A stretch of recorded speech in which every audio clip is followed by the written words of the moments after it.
Most people are not broke because they don't earn enough. They're broke because they have no idea where the money is going. You could be earning $80,000 a year and still have nothing to show for it by December.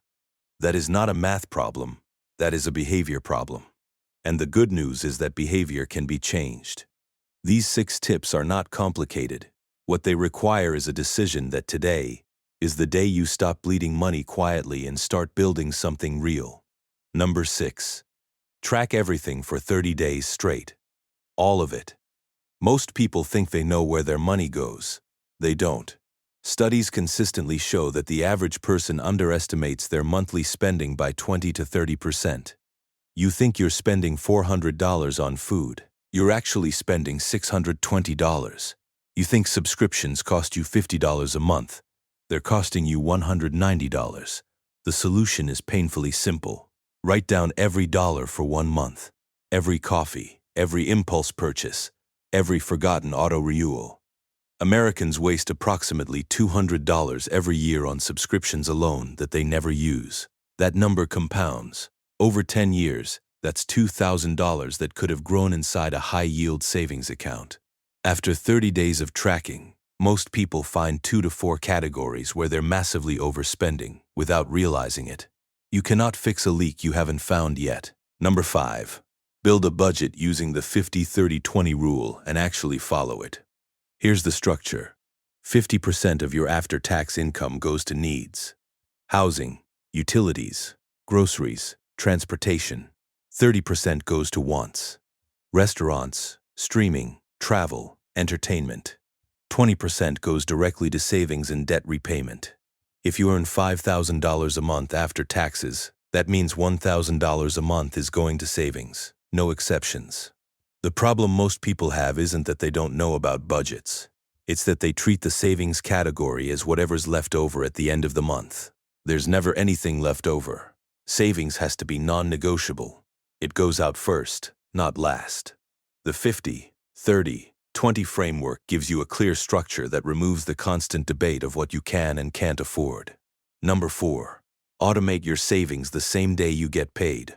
This is the one behavioral change that does the heavy lifting for you. Set up an automatic transfer from your checking account to a high-yield savings account on the exact day your paycheck lands. You never see the money. You never touch it. You never have to rely on willpower. High-yield savings accounts right now are offering anywhere from 4 to 5% APY, compared to the national average of 0.38% in a traditional checking account. On a $10,000 emergency fund, that difference is roughly $460 per year in free money you're leaving on the table right now. The average American who automates savings hits their targets at twice the rate of those who save manually. Automation removes the human from the equation. Number 3. Cancel every subscription you haven't used in the last 30 days. Go through your bank statements right now. Look for recurring charges, not just the obvious ones. Check quarterly charges. Check annual renewals. Check apps you downloaded 2 years ago that still bill you every month. 55% of Americans plan to cut subscriptions significantly in 2026 because they finally did the math. The average household carries 12 active subscriptions. Many pay for 4 to 6 they've completely forgotten about. Cancel them today. Every $15 a month subscription you eliminate adds up to $180 a year. Cut 3 of them and that's $540 back in your pocket without changing your lifestyle at all. Then redirect that $540 back in your pocket without changing your lifestyle at all. Then redirect that $540 directly into your automated savings transfer. Stack the wins. Number 2. Implement a 24-hour rule on every non-essential purchase. Here's the habit. See something you want. Close the tab. Wait 24 hours. If you still want it the next day, decide then. Most people find that somewhere between 60 and 70% of impulse purchases simply disappear after the pause. The emotional urgency fades. What felt like a need at 11 p.m. on a Tuesday turns out to be completely forgettable by Wednesday morning. This one rule alone can save the average household $100 to $300 per month depending on spending habits. Impulse spending is driven by emotion, not logic. The 24-hour gap gives the rational brain time to catch up. Number 1. Set specific financial goals with a real deadline and a real number attached.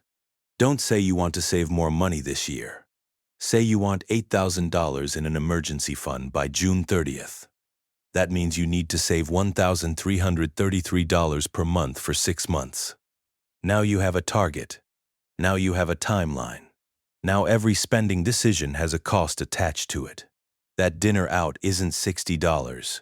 It's 4.5% of this month's savings goal.